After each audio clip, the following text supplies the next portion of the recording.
5 days at Memorial it was a tough watch, but it was a good watch. And I'd imagine just as tough to film. Everyone has had sort of a different answer when I've asked, but I was wondering, what was this experience like for you filming this show? It's kind of, it's everything that I want to do as an actor, to be able to tell stories that don't have a chance to be told often.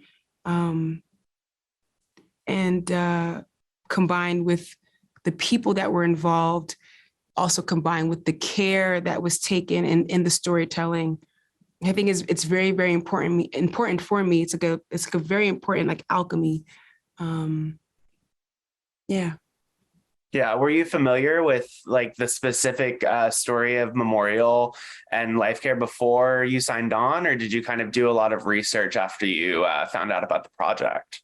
Yeah, I had heard about it initially when everything with Katrina went down. I'd heard about something that happened at a hospital, but I didn't deep dive into it because everything was already so crazy and heartbreaking.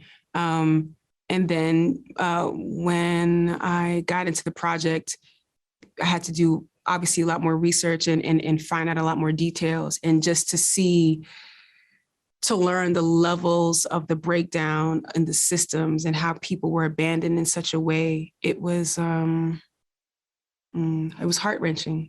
and confusing. Yeah. Do you find it tougher to like when you're tackling these like real life events and when you're tackling like a fictional story, or do you find it easier because you kind of know more in a sense? It's a little bit tougher just because I know for certain that there are real people who had these experiences.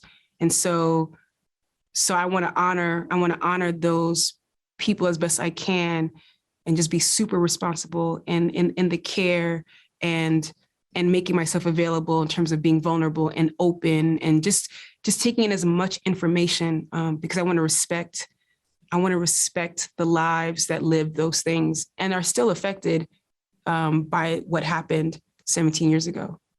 Definitely. And was there any like particular scene or sequence that was tough for you to shoot particularly? Oh, there were a lot, but just having interactions with other actors, particularly the actors who are playing patients, and very small interactions, but just being in a position of playing Karen Wynn and having to care for someone, and just seeing someone struggling to breathe, and then it's just, and obviously we're all acting here, but then it makes you think about what happened in real life. And it can be a little bit jarring. It can be a little bit jarring.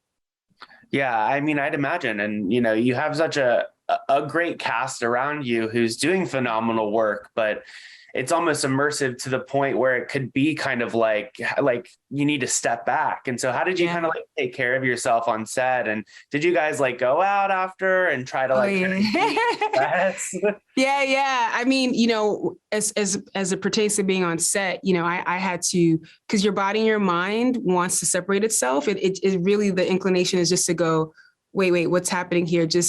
But my job is to not separate myself, to go deeper and further. And so that's my literal job.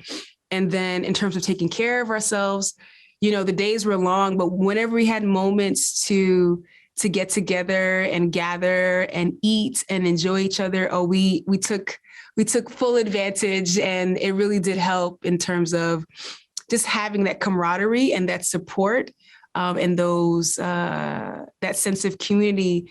Then we have to come back in and really tackle very challenging scenes. We had each other's back. It was wonderful.